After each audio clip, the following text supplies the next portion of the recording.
Bismillahirrahmanirrahim. Assalamualaikum warahmatullahi wabarakatuh. Anak-anakku sekalian yang selalu Bapak banggakan, karena adalah sebagai generus,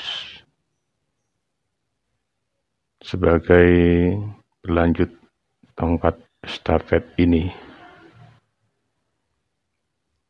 Semoga kalian semua selalu dalam keadaan sehat walafiat, diberkahi selalu dari Allah Subhanahu wa Ta'ala. Anak-anakku sekalian, pada materi hari ini, tentu kita akan mengawali dengan beriman kepada kitab-kitab Allah. Baiklah anak-anak sekalian, sebelum kita beranjak lebih jauh pada pembelajaran hari ini, alangkah baiknya seperti biasa kita berdoa kepada Allah agar dalam mempelajari ilmu ini diberikan kemudahan oleh Allah Subhanahu wa Ta'ala, mendapatkan ilmu yang bermanfaat di dunia wal akhirah. Kita bacakan Fatihah, Al-Fatihah. Liqabul hajati wal maqsudi bil qabul ijabah wa ila radin nabi Al-Fatihah. A'udzu billahi minasyaitonir rajim. Bismillahirrahmanirrahim. Alhamdulillahirabbil alamin arrahmanir rahim maliki yaumiddin. Iyyaka na'budu wa iyyaka nasta'in ihdinas siratal mustaqim. Siratal ladzina an'amta 'alaihim ghairil maghdubi 'alaihim waladdallin. Amin.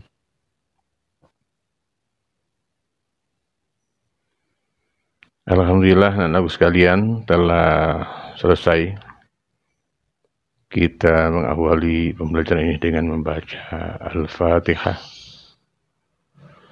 Anak-anak sekalian, kembali saya sampaikan bahwa materi hari ini adalah beriman kepada kitab-kitab Allah Subhanahu wa Ta'ala, yang nanti akan kita bahas di dalamnya, yaitu ada kitab Taurat, Zabur, Injil, dan Al-Quran. Anak-anakku sekalian,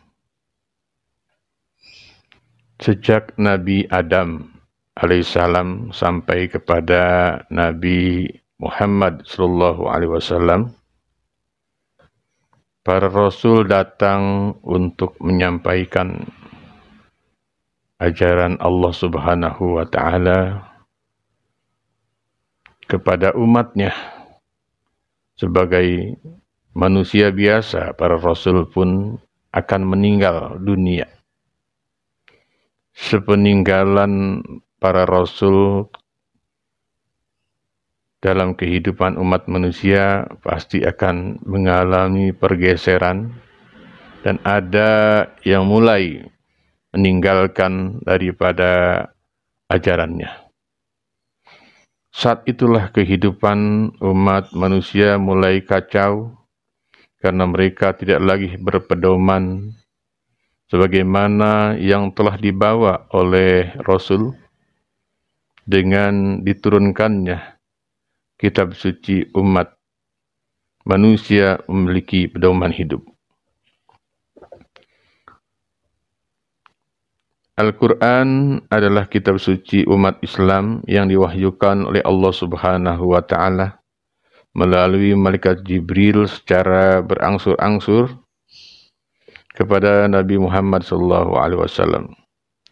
Al-Quran merupakan kitab suci terakhir yang merupakan penyempurna kitab-kitab sebelumnya. Merupakan kitab suci yang mencakup seluruh inti wahyu yang telah diturunkan kepada para nabi dan rasul sebelumnya. Al-Quran adalah mukjizat Nabi Muhammad SAW yang terbesar dan abadi di antara mukjizat-mukjizat lainnya. Oleh karena itu, Al-Quran idealnya menjadi pedoman hidup sekaligus menjadi dasar hukum bagi kehidupan seluruh umat manusia dalam mencapai kebahagiaan, baik itu kebahagiaan di dunia maupun kebahagiaan di akhirat kelak.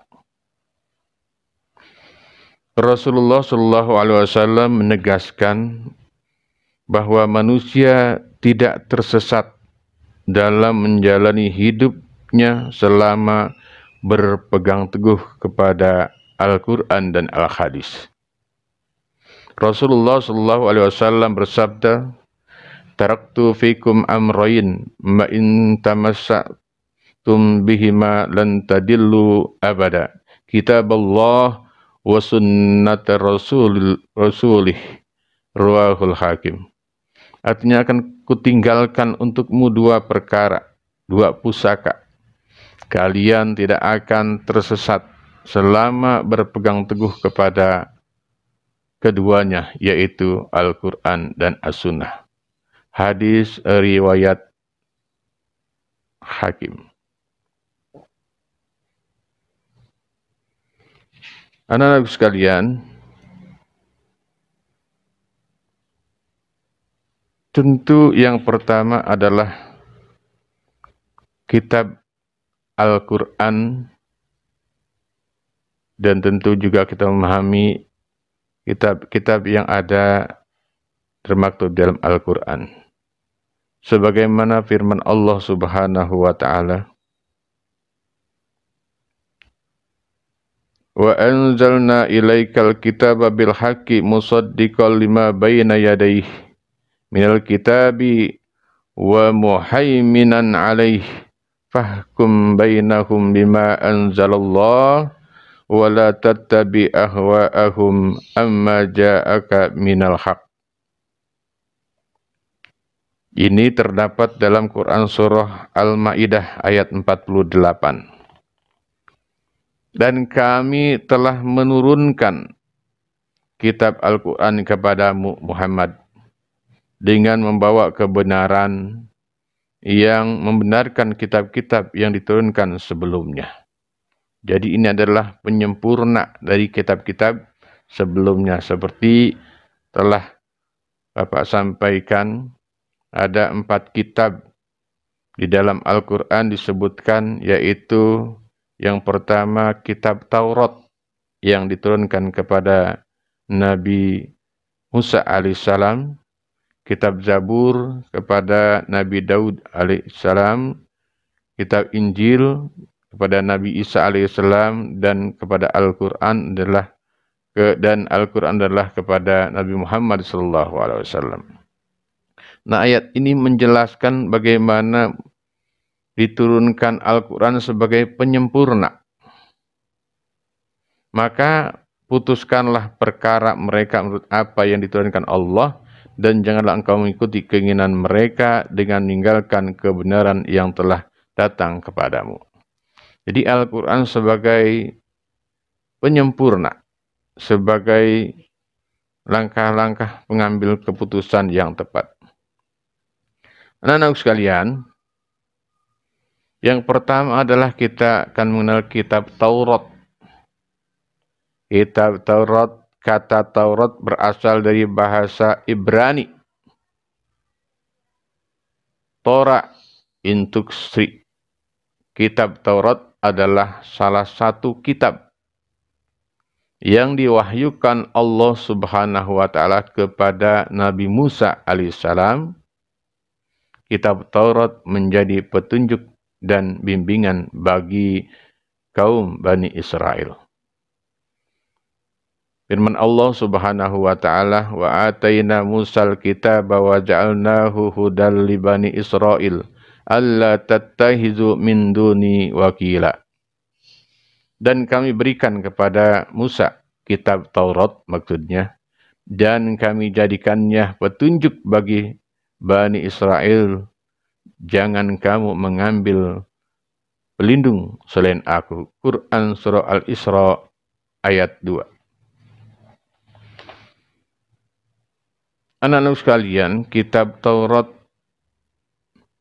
tentunya ada menjadi pokok atau isi pokok dari kitab Taurat dikenal dengan 10 hukum atau 10 commandment atau 10 firman, 10 hukum yang diterima oleh Nabi Musa alaihissalam di Bukit Tursina atau Gunung Sinai. 10 berisi asas-asas keyakinan atau akidah. Di dalamnya adalah juga asas-asas kebaktian. Yang pertama adalah meyakini bahwa tiada Tuhan selain Allah. Yang kedua, jangan menyembah berhala. Yang ketiga, jangan mempersekutukan Allah.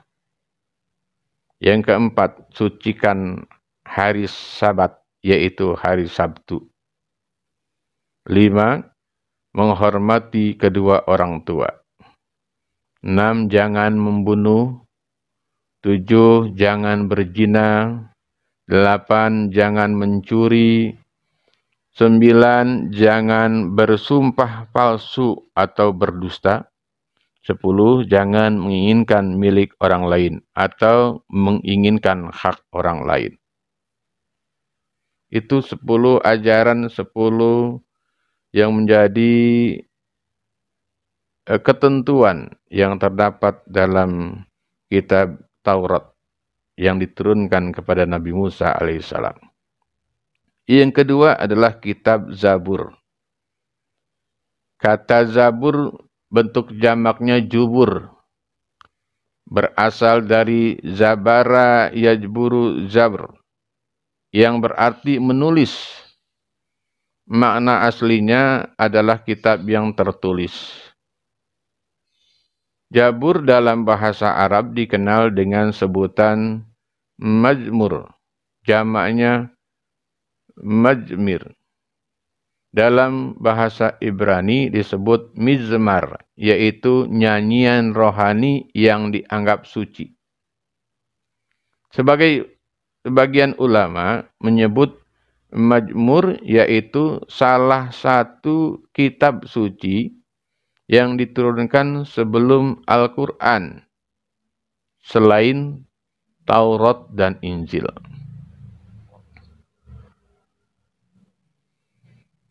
Berkaitan dengan diturunnya kitab Zabur, dalam bahasa Ibrani istilah Zabur berasal dari Zimra, yang berarti lagu atau musik. Zamir lagu, ya, merupakan pengembangan dari kata zamar, nyanyi-nyanyian atau puji-pujian. Kalau mungkin di Islam atau di Islam, di agama Islam yang mungkin yang jelas diturunkannya Al-Quran itu adalah salawat. Nah, ayat yang menegaskan keberadaan kitab Zabur, ini ayat yang menegaskan keberadaan kitab Zabur. Allah Subhanahu wa taala berfirman dalam Quran surah An-Nisa ayat 163, Inna auhayna ilaika kama auhayna ila Nuh wan nabiyyin min ba'dih. Wa auhayna ila Ibrahim wa Ismaila wa Ishaq wa Yaqub wal asbat wa Isa wa Ayyuba wa Yunusa wa Harun wa Sulaiman wa ataina Dahuda zabura. Sesungguhnya kami mewahyukan kepadamu Muhammad sebagaimana kami telah mewahyukan kepada Nuh dan nabi-nabi setelahnya. Dan kami telah mewahyukan pula kepada Ibrahim, Ismail, Ishak, Yakub, dan cucunya, yaitu Isa, Ayub, Yunus, Harun, dan Sulaiman. Dan kami telah memberikan kitab Zabur kepada Nabi Daud. Anak-anakku sekalian yang berbahagia, kemudian kitab Zabur ini adalah berisi ayat-ayat yang dianggap suci. Ada 150 surah dalam kitab Zabur yang tidak mengandung hukum-hukum tetapi hanya berisi nasihat-nasihat, hikmah-hikmah, pujian-pujian, sanjungan-sanjungan kepada Allah Subhanahu wa Ta'ala. Secara garis besar, nyanyian rohani yang disenandungkan oleh Nabi Daud alaihissalam dalam kitab Zabur terdiri atas 5 macam. Yang pertama, nyanyian untuk memuji Tuhan. Itu ada namanya liturgi. Kemudian nyanyian perorangan sebagai ucapan rasa syukur. Kemudian adalah ratapan-ratapan jamaah. Mungkin kalau di Islam itu berdoa terlalu hikmat gitu sehingga terseduh-seduh, sehingga seperti orang yang meratap. Kemudian ratapan doa individu. Kalau sendiri suka ada yang sampai menangis gitu. Bagaimana layaknya juga di Islam, ketika kita bangun malam itu ada, bahkan banyak di sepertiga malam kita manfaatkan sampai kita mengakui segala kekurangan kita, kesalahan kita, dosa yang kita lakukan sehingga terlintas begitu banyak dosa sehingga berharap memohon ampun kepada Allah setelah kita merenung. Yang kelima adalah nyanyian untuk raja. Jadi ada nyanyian untuk raja, ini artinya pujian kepada raja tersebut. Selanjutnya yang ketiga adalah kitab Injil.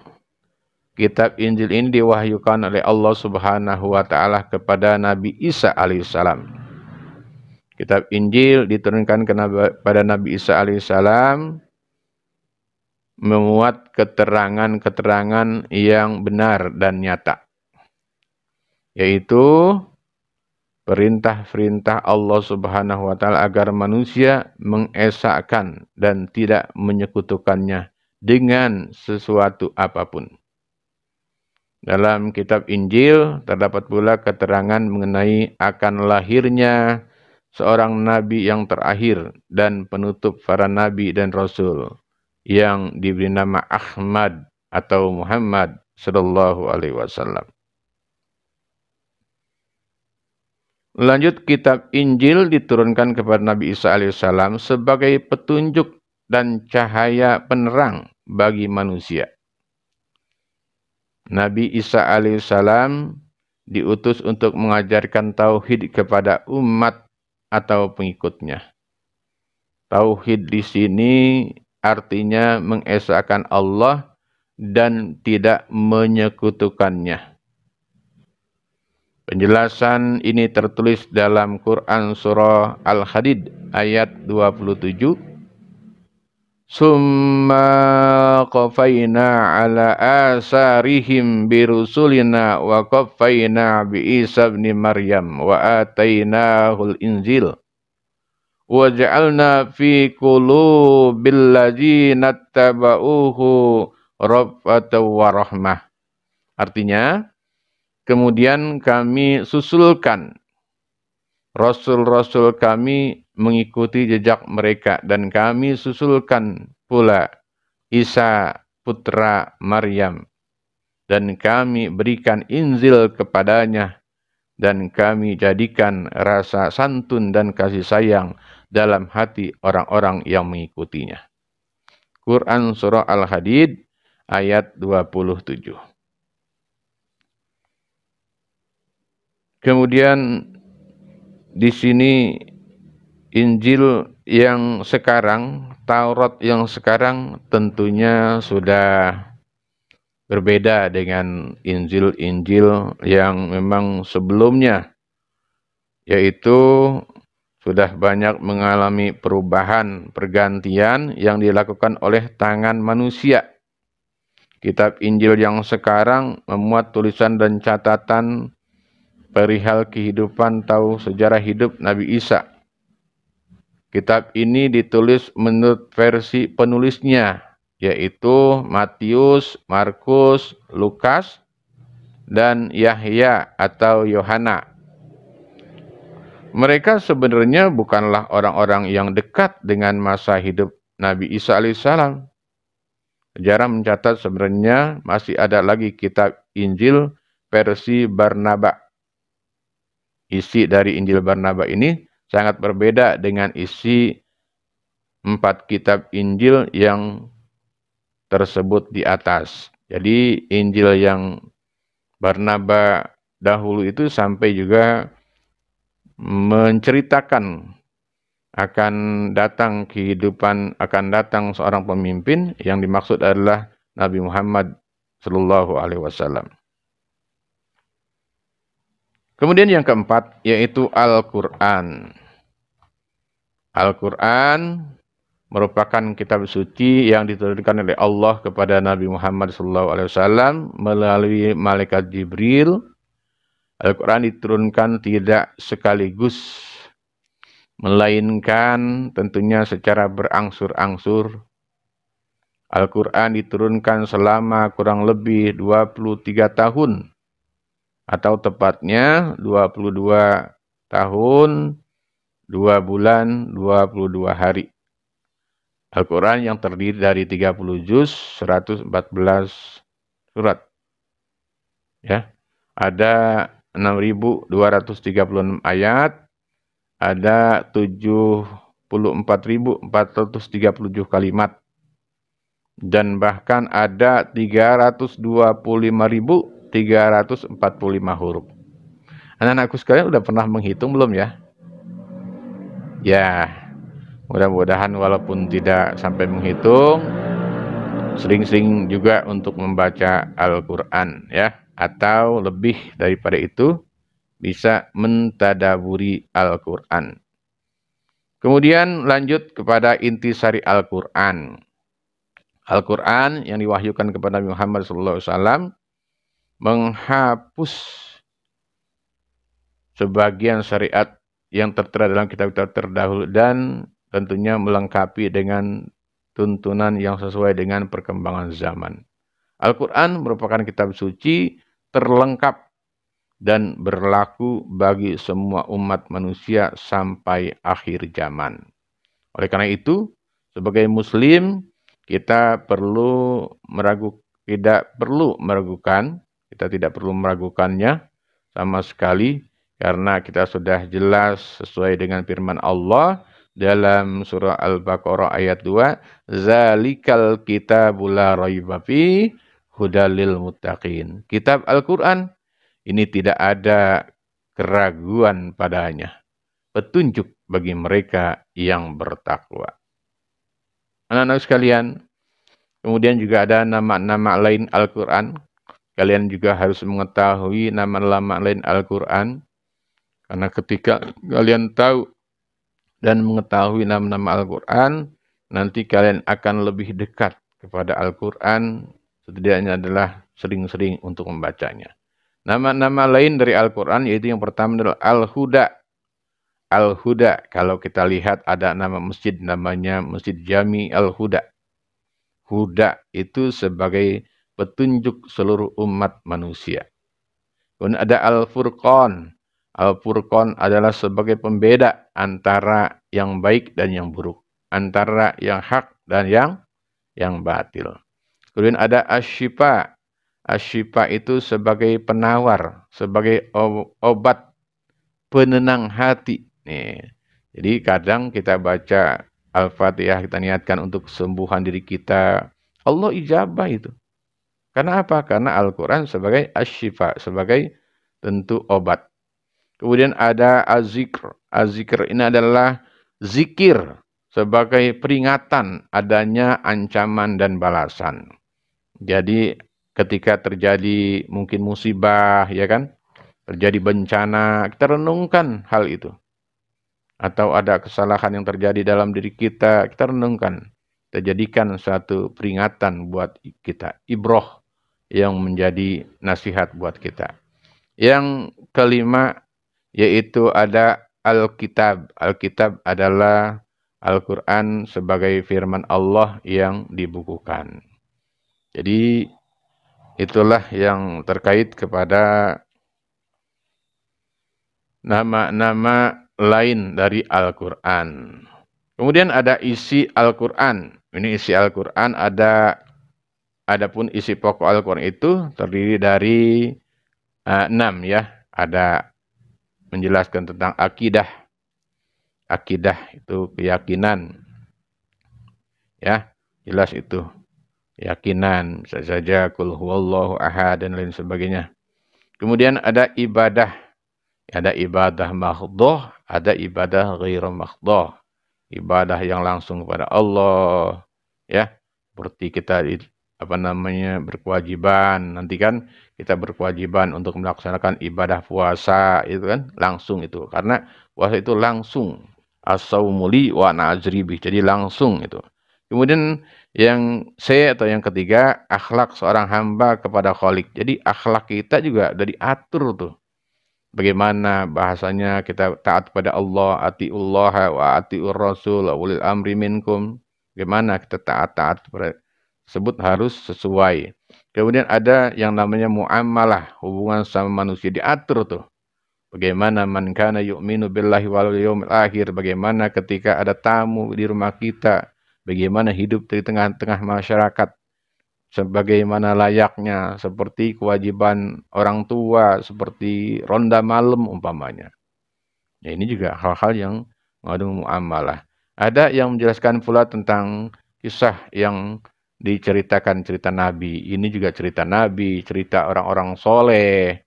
Bahkan cerita orang-orang yang inkar. Yang diceritakan dalam Al-Quran kan. Seperti Raja Namrud, seperti Fir'aun. Ini kita untuk menggali potensi supaya kita lebih mawas diri, mengikuti yang baik-baik, serta meninggalkan cerita-cerita atau kisah-kisah yang dibawa oleh orang-orang yang inkar.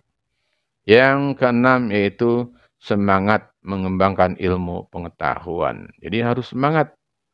Kita lewat Al-Quran, kita bisa pelajari. Di Al-Quran juga sudah menjelaskan bagaimana kita menggali sumber daya kita, manusia nih, para peserta didik semakin kreatif, ya kan? Kalau dulu mungkin dengan tenaga-tenaga setengah elektronik lah, seperti umpamanya ada di dalam mengambil air wudhu, menimba air itu dengan pecuat, itu kan hal yang tradisional. Kalau sekarang sudah dengan mesin. Ini hal sesuatu yang harus kita kembangkan. Bagaimana ya kita berbicara tentang teknologi ini, orang Islam jangan sampai ketinggalan dengan teknologi. Kemudian keistimewaan Al-Quran. Nah, ini keistimewaan Al-Quran ini juga penting. Ya, mudah-mudahan nanti hal-hal yang terkait akan kita bahas bersama. Dia mengingat juga artinya jam pelajaran yang terbatas, ada terakhir nanti menerapkan perilaku mulia. Bagaimana menerapkan perilaku mulia setelah kita mempelajari Al-Quran. Demikian anak-anak sekalian untuk pelajaran hari ini. Mudah-mudahan kalian dapat mengambil pelajaran yang terbaik dari materi-materi yang Bapak sampaikan, sehingga kalian menjadi orang-orang yang cinta kepada Al-Quran. Kita semua adalah meyakini adanya tentu kitab-kitab Allah yang diturunkan oleh Allah Subhanahu wa taala. Demikian, mohon maaf lahir batin. Assalamualaikum warahmatullahi wabarakatuh. Terima kasih anak-anak sekalian dan silakan melanjutkan pada pembelajaran berikutnya. Assalamualaikum warahmatullahi wabarakatuh.